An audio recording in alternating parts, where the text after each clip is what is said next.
Mas você tocou numa coisa que eu acho que é a parte que eu mais tenho curiosidade mesmo e que pode fazer um pouco parte dessa mística do advogado criminalista, né? De defender assassino.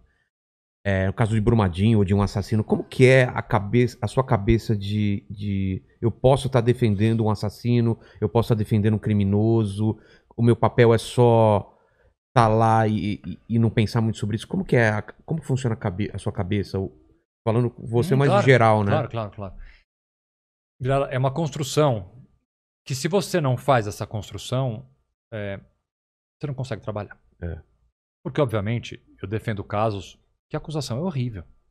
Independente do meu cliente ter cometido ou não cometido, a acusação por si só é uma coisa horrível. É uma coisa difícil de você estar perto, de você conviver. Às vezes você convive anos com o processo. Tem que ver as provas, tem que ver todas. É uma todas. acusação horrível. Então, assim, você tem que ter. Isso é um norte. Isso é a essência de qualquer advogado criminalista verdadeiro. Você tem hoje em dia uns mequetrefe, mas vamos lá. Você tem que entender o seguinte: o seu trabalho não é defender um crime. Seu trabalho não é defender um criminoso. Seu trabalho não é defender uma pessoa. Seu trabalho é defender o direito de uma pessoa.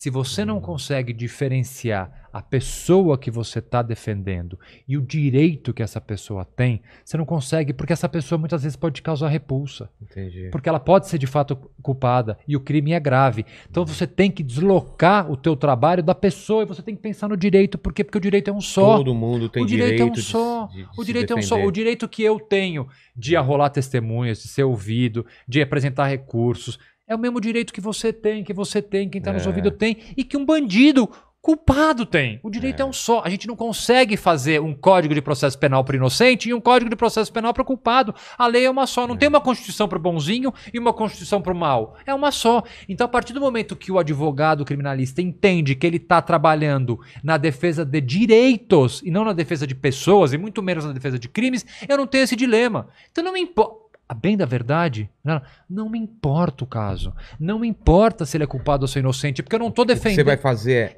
defender o direito pegar dele. o caso, entender e falar pra ele, ó, aconteceu isso e eu te aconselho a fazer isso. É isso? Eu vou, mesmo que você seja... Vamos imaginar o seguinte. Tem cliente meu que confessa. Tem? Claro que tem. Tem cliente que é réu confesso. Como é que eu vou defender um réu confesso? Da mesma forma que eu defenderia um inocente. Ele tem que ter um processo justo. Se ele for condenado, tem que ser condenado a uma pena justa. Se ele for preso, ele tem que cumprir essa pena no limite do tempo que ele foi condenado. Entendi. Eu tenho que defender os direitos que ele tem. Então, se a minha régua é o direito, não importa o caso. Não importa se ele confessou, se ele não confessou, se ele fez ou se ele não fez, se ele é ladrão de galinha, se ele é ladrão do banco, ou se ele é o dono do banco. O direito é o mesmo. Você falou que ele confessou pra você ou confessou pro juiz, pra todo mundo? Pode ser as duas coisas. Essa coisa do cliente confessar pro advogado é um pouco folclore também, né? As pessoas acham que o cliente chega A primeira coisa que fala, eu matei minha mulher, me tira da cadeia. Eu ia perguntar isso. Eu queria saber, inclusive, se você, quando vai montar uma defesa, se conversa com... Não tem nada disso. Não, eu converso. Mas... Você pergunta pro cara? Não quero saber, pra mim não faz a menor diferença. Aí que tá. Se a Gente, eu sei que assim, é difícil. É difícil, né? É difícil você pensar, mas assim, pra mim não faz a menor diferença. Porque se eu tô defendendo o direito dele, se ele fez ou se ele não fez, o direito é o mesmo. Há alguns casos, por exemplo, crimes financeiros complexos. O cara é acusado de uma grande operação na bolsa envolvendo fundos, valores.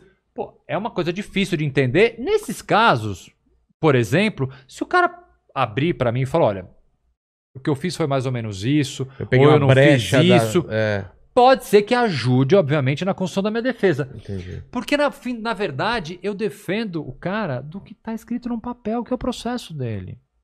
Se no processo dele tá dizendo isso, eu tenho que defender ele disso. No processo está dizendo que ele está acusado de matar a mulher com 2 tiros. Aí você vai pegar aquilo... Se ele virar pra mim e falar, não fui eu, minha defesa não foi ele. Não foi você, então tá bom. Então vamos reunir prova pra... De que não foi você. Me dá quem são suas testemunhas? Qual é o direito dele? Onde você tava? Qual é o direito dele? Tem 2 direitos. Eu tô escrevendo não, tá pronto. Terminei um livro. Chegou a revisão do livro essa semana. Vai ser publicado no 2º semestre. Qual é o título? Chama Iguais Perante a Lei. Tá. que justamente explica uma série de direitos e explica processo, como é que funciona um processo. É um guia básico para você entender um pouco sobre o sistema de justiça criminal. E tem uma parte do livro que fala o seguinte: tem 2 direitos que você tem e você não tem a menor certeza, e muitas vezes você nem sabia que você tem. Um deles é mentir. Você pode mentir, mentir não é crime, você pode mentir o quanto você quiser na justiça. Eu nem sabia que eu tinha esse direito, já estava exercendo esse direito aí há um bom tempo, inclusive. Se você é acusado de um crime, você pode mentir o quanto você quiser. E o segundo direito é fugir. Se você entende que uma prisão sua é ilegal, você pode fugir. Não vai aumentar minha pena? Não, senhor. Não tem que É fugir mesmo? não é crime, não. Mas o cara que tá na prisão fugir... Não é crime Também? Não. Você pode, lá é uma falta administrativa. Você tem uma questão específica ali de quem está preso. Mas se eu tô solto, chega uma ordem de prisão e eu entendo que essa ordem de prisão é ilegal, eu posso me entregar, que é o que acontece na maioria das vezes, ou eu entendo que não. Eu vou contestar essa ordem de prisão foragido. Ficar foragido não é crime. Foi o que aconteceu aqui com, né, Mandíbula, o Carlinhos, o mendigo, que questões de pensão, foi pensão, né? Foi pensão do filho e tal. Do filho e tal.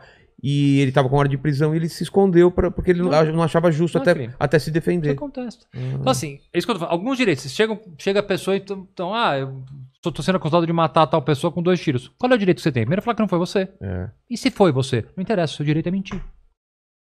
Você tem direito a rolar testemunhas. Se for provado por A mais B que eu fui aquilo, eu não vou aumentar a pena porque falar, mas você mentiu.